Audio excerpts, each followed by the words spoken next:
Bonjour, bonsoir chez vous en Afrique, en Europe, en Asie, en Amérique et partout dans le monde. C'est Bibéné, votre frère comme d'habitude, qui revient avec une autre vidéo dans ma série en Afrique et ailleurs. Cette série consiste donc à faire des commentaires sur le socio-politique et le culturel en Afrique et encore dans de la présence africaine dans la diaspora dans le monde. Voilà. Pour aujourd'hui, cette vidéo est une réflexion, la réflexion sur l'avenir de l'Afrique et surtout sur les prouesses des élites ou encore des érudits africains qui ont marqué l'histoire de par leur combat, de par leur travail. Mais par contre, on a vu dans beaucoup de cas, leur combat s'est avéré voué, pourrait-on dire, à l'échec. On pourra bien calculer le pourcentage. Parce que l'Afrique a connu les indépendances dans les années 60, où c'est en 1960, entre 1959, 58, 59, 60, 61, 62. Donc on dit généralement dans les années 60, beaucoup de pays africains ont connu l'indépendance. Et bien sûr, on a célébré cette indépendance. Mais au fil des années, on s'est rendu compte que après 50 ans, 60 ans, 70 ans, quand vous voulez, d'indépendance, après bien d'années d'indépendance, eh bien, l'Afrique peine à être vraiment indépendante, d'avoir ce pouvoir décisionnel. Et quand je dis l'Afrique, je parle de beaucoup de pays africains qui sont encore sur le joug des pays qui ont colonisé.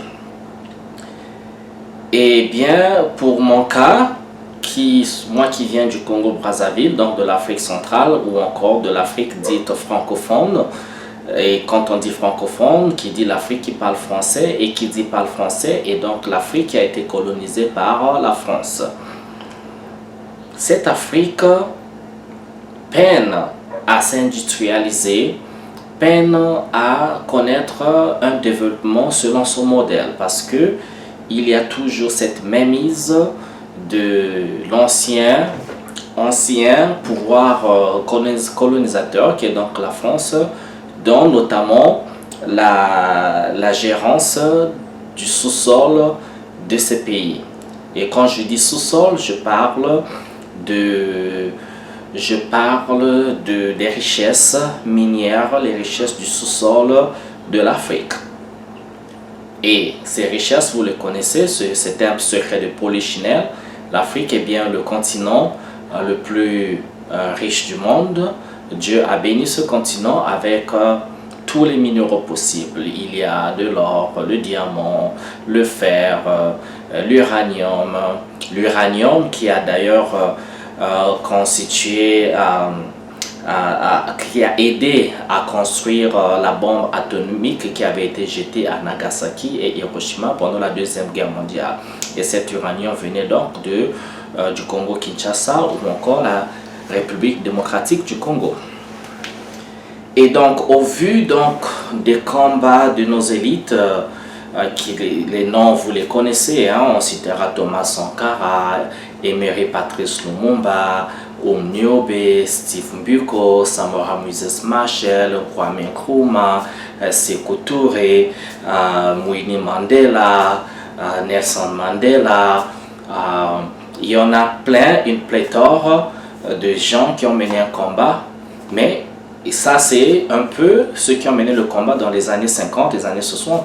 Mais s'il faut repartir dans le temps pour comprendre que, vous comprenez que ce combat de libération de l'Afrique, ce combat de l'indépendance, à mon humble avis, passera par une grande conscience des Africains. Et la conscience ici, c'est se connaître.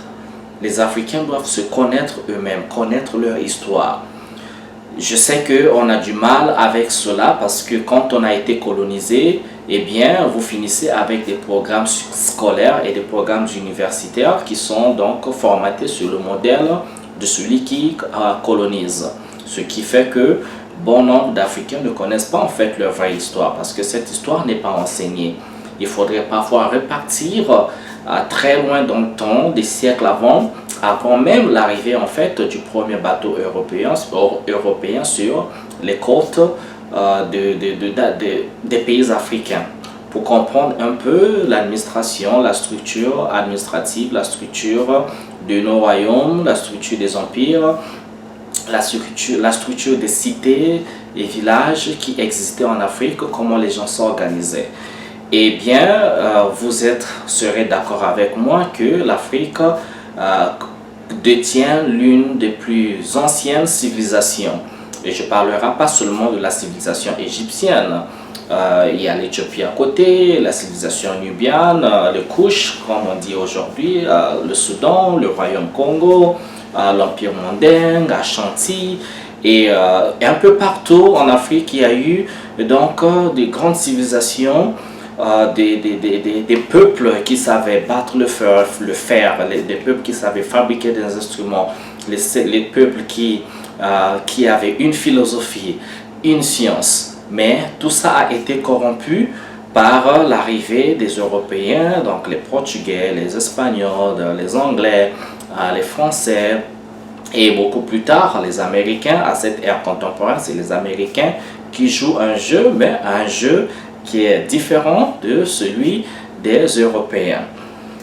Mais comment peut-on comprendre un peuple qui a eu une très grande civilisation et qui s'est retrouvé sous le joug des pays qui n'avaient pas dans le temps une très grande civilisation? Comment on a pu assujettir des grands peuples qui ont marqué l'histoire de par leurs avancées, parfois même technologiques, parce qu'on a vu les sciences ont émergé en Afrique de par l'histoire, de par les vestiges, de par l'archéologie, de par des traces en fait, de par même, arrêtons-nous à l'Égypte où on a vu beaucoup de philosophes et scientifiques grecs étaient des étudiants en Égypte, ils étaient des étudiants en Nubie, en Éthiopie, un peu partout en Afrique.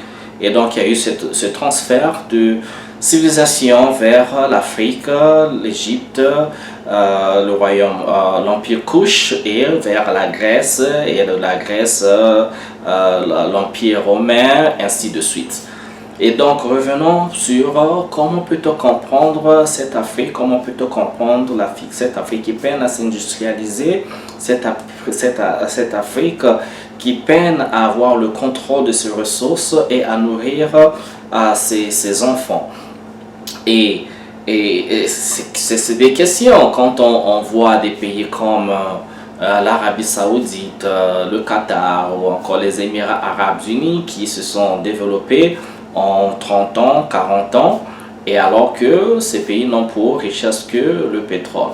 Bon, je ne vais pas faire une comparaison aveugle parce que nous ne sommes pas les mêmes peuples, nous ne brillons pas de la même manière, nous n'avons pas les mêmes codes culturels ou encore des us et coutumes, bien sûr, mais par contre, on peut s'inspirer de ce qui se fait de bien ailleurs pour pouvoir donner les structures de base comme l'électricité toujours présente, l'électricité sans coupure et de l'eau potable, les infrastructures comme des routes, l'éducation, donc bâtir des écoles bien structurées, des laboratoires et autres avec le peu ou encore la manne pétrolière ou la manne minière que les pays d'Afrique reçoivent. Et pourquoi est-ce que donc ça traîne toujours?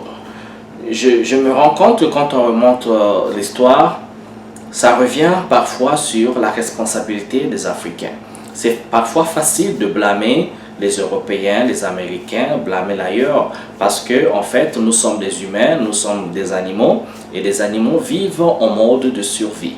C'est la jungle, ok? La jungle, ce n'est pas seulement la forêt, la jungle, ce n'est pas seulement le monde des lions, des tigres, la savane et tout.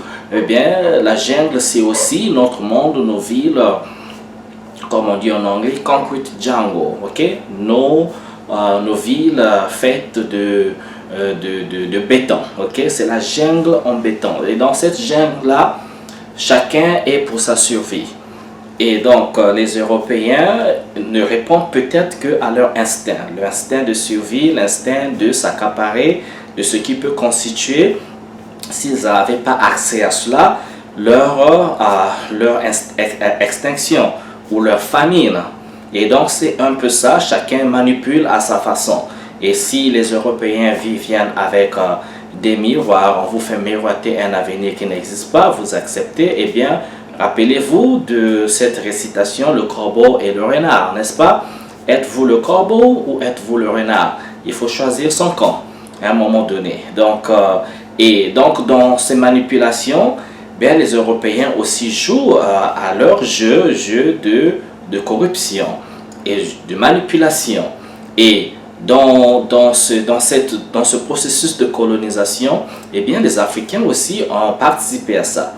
Et moi, je ne jetterai pas l'anathème rien que sur eux. Il faut faire une autocritique et répondre de ses responsabilités.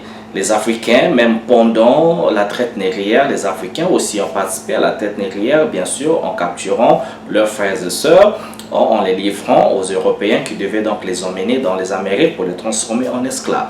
Et les Africains y ont participé. Mais comment on est arrivé là? Je vais pointer du doigt la religion également, la religion catholique qui est arrivée, qui a constitué un grand tremplin dans le processus de colonisation et donc qui a aidé à réussir ce processus de colonisation et d'esclavage, la religion.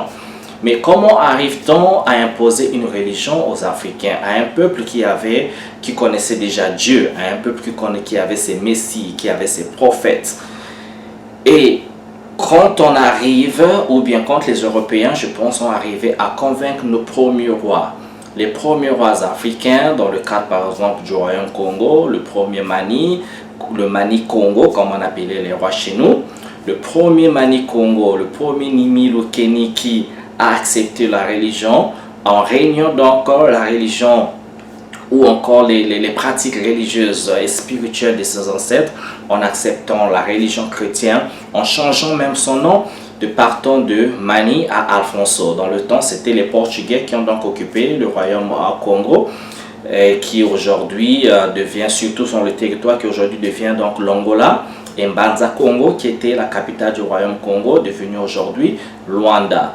Et donc, ces prêtres catholiques, une fois, ont réussi à imposer ou à faire accepter leur religion par le premier roi Congo. Et ça s'est passé un peu partout en Afrique, et même d'ailleurs avec la religion, avec l'islam. Et donc pour moi, les premiers qui ont accepté ces religions, accepté la culture européenne, ce sont donc ces premiers traîtres qui ont donc lancé tout ce qui fait aujourd'hui partie de l'histoire. Parce que après avoir accepté la religion européenne, la religion chrétienne, qu'est-ce qui s'est passé? Et tout ce qui ne répondait pas aux préceptes religieux du christianisme était donc taxé de démoniaque, a été donc vilipendé. Donc tout ce qui était comme nos nganga, comme on dit chez nous, donc les nganga c'est les docteurs de chez nous, ou bien tout ce qui était des nganga, on les a taxés de féticheurs. Donc quand on dit féticheur, celui qui pratique, qui cause avec le diable, celui qui cause avec le démon, ou bien qui est en alliance avec la force du mal pour nuire à l'humain. Et donc on a fait des Nganga une cible. Il fallait donc détruire les Nganga, il fallait détruire les statuettes, les masques de chez nous, et même détruire la façon de notre science médicinale. Et tout ça, c'est l'histoire, je n'insiste pas forcément dessus, on connaît l'histoire, parce que le reste, on voit bien, il suffit d'aller en Afrique pour voir le nombre d'églises qui existent, et aussi de voir l'analphabétisme de beaucoup d'Africains au vu de leur propre culture. Beaucoup d'Africains qui ne peuvent pas parler leur langue ou carrément ne connaissent pas leur histoire. Et une question pour vous, de combien de siècles repartirez-vous pour nous nommer un scientifique africain, un docteur africain de renom, un forgeron africain de renom? Et la question, vous allez réfléchir longtemps, ou encore un philosophe africain de renom, si on vous demandait de repartir 10 siècles en arrière. Mais par contre, chez les autres, on le ferait bien. S'il faut repartir quelques siècles en arrière pour nommer les scientifiques, les hommes de valeur européens ou encore les femmes de valeur européennes, on n'aura pas du tout du mal à le faire. Mais quand il s'agira de nous, Africains, il y aura du mal. Et même les langues que nous parlons, eh bien, on a parfois du mal à écrire dans ces langues. On parle ces langues, mais comme ces langues ne sont même pas étudiées dans nos écoles, parce qu'on est tellement focalisé à étudier le français, à enseigner en français, en anglais, en espagnol, en portugais, et donc nous parlons nos langues, mais nous ne maîtrisons pas nos langues. Preuve en être, c'est une question pour vous. Si vous connaissez, bravo. Sinon, pouvez-vous compter de 0 jusqu'à 100, jusqu'à 1000 dans votre langue? Eh bien, tentez le coup et essayez de poser la même question autour de vous. Vous verrez que les gens auront du mal à compter, à déchiffrer les nombres dans leur langue maternelle. Et donc, c'est le processus d'avoir convaincu le roi d'accepter une culture qui vient d'ailleurs, eh bien, ça continue aujourd'hui.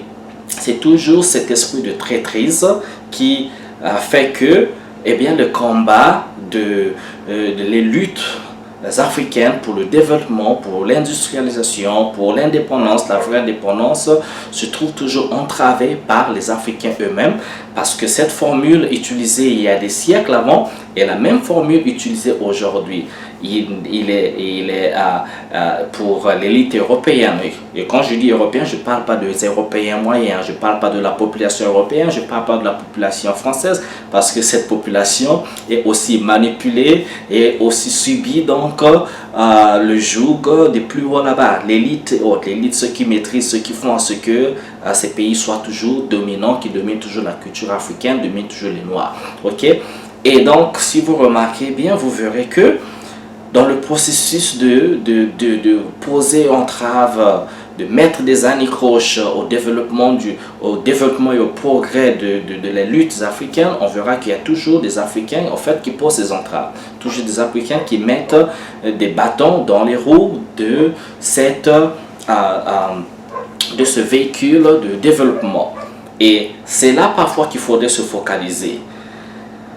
Si nos combats sont le plus souvent été menés par échec, par nous-mêmes, vous verrez que tout le temps qu'un Africain prend une arme, c'est toujours pour tuer un autre Africain, avec une arme fabriquée par un Européen. Donc, le noir qui prend l'arme fabriquée par le blanc pour tuer un Africain, parce que vous savez que nous ne fabriquons pas des missiles, des bombes chez nous en Afrique.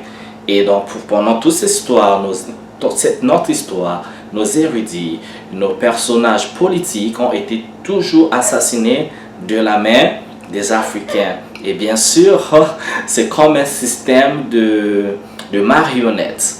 Et donc, le marionnettiste est derrière les rideaux.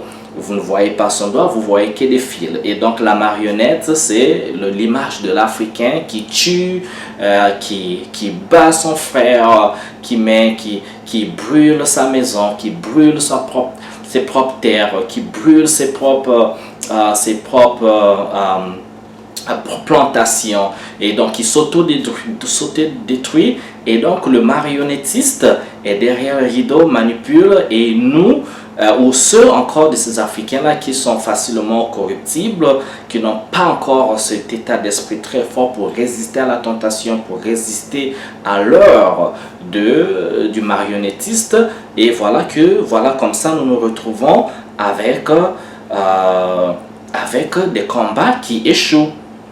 Et donc, moi, je pense que si on arrive à sacraliser nos institutions, à sacraliser nos valeurs et sacraliser la personne africaine, et que si les Africains comprenaient qu'on ne peut jamais faire du mal à un Africain, on ne peut jamais faire du mal à l'Afrique parce que ça fait des siècles déjà qu'on nous fait du mal. Eh bien, je pense que ce sera là un bon départ pour commencer à avoir cette indépendance. Parce que vous remarquerez que ces pays qui se développent et qui ont été colonisés, la Chine a été colonisée, les gars. Beaucoup de ces pays qui se développent ont été colonisés. Hein. Le Moyen-Orient, il y a eu des guerres partout. Mais la force est que les gens, ils comprennent que s'ils se mettent pas ensemble, ils ne sont pas soudés, solidifiés et ils sacralisent cette union, eh bien, ils seront vulnérables. Et pour éviter cette vulnérabilité, il faut donc sacraliser l'union. Une fois on sacralise l'union, eh bien, on répondra à cette dicton qui dit « l'union fait la force ». Voilà un peu le mal de l'Afrique, je pense. Essayons de prendre nos responsabilités, essayons d'être surveillants, toujours surveiller notre patrimoine, nos terres et savoir punir ceux d'entre nous qui donc entravent à la bonne marche de notre vision du futur. Voilà la vidéo pour aujourd'hui. Laissez un commentaire, mettez un pouce comme ça. Et n'hésitez pas, je sais que parler de politique, parler de certaines choses, ça fait du mal, mais ça cause beaucoup d'hésitation à beaucoup de personnes. Mais bien vous savez, un autre mal, c'est que les gens intelligents en Afrique ne s'intéressent pas à la politique. Et c'est un vrai mal. Parce que si vous ne vous intéressez pas à la politique, eh bien, la politique va s'intéresser à vous.